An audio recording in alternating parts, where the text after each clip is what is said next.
And I could kind of see this just by looking at the temperature profiles or the temperature parameters for Saturday when it looked like we were going to have a lot of cooling up here, dynamic cooling from some possible rain showers early in the morning. And that's going to give us a little bit of a Bear Clinic boundary to the south that can help with some of that forcing for some potential strong storms to latch onto as we get later on into the evening. So we push through the afternoon hours and then boom, there we go. Some supercells are trying to initiate out here through portions of southeastern Wyoming, western Nebraska, and northeastern Colorado. And these are going to begin to push off east 4 p.m., 5 p.m., 6 p.m. There we go. Now we're getting into the mid-evening hours. We're at 8 p.m. and we could have some strong supercells out in this region. And then as we push towards 12, 1 in the morning, we're starting to see potentially another line of storms up here in northwestern Nebraska on the Rufus. But most of these storms start to really fall apart as they get into central to eastern Nebraska and Kansas. We'll have to see if they can sustain any energy. But right now, I think it does make sense. We kind of cut off that enhance a little bit to the west of these major population centers in eastern Nebraska and Kansas. A little bit of a bow echo MCS forming out here late at night. Maybe we have a nocturnal threat through portions of northwestern, maybe even central Nebraska on Saturday.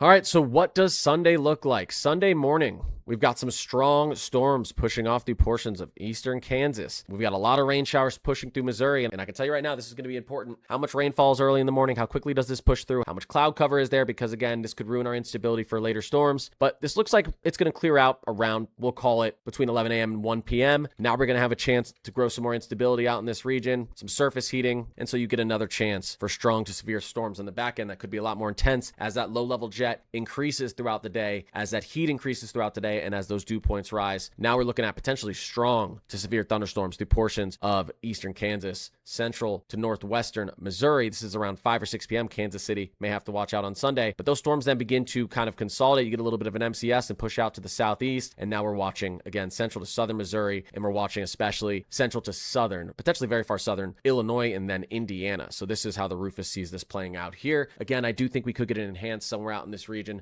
on Sunday. We're going to have to watch and see how this develops. It's been a crazy year for this region out here.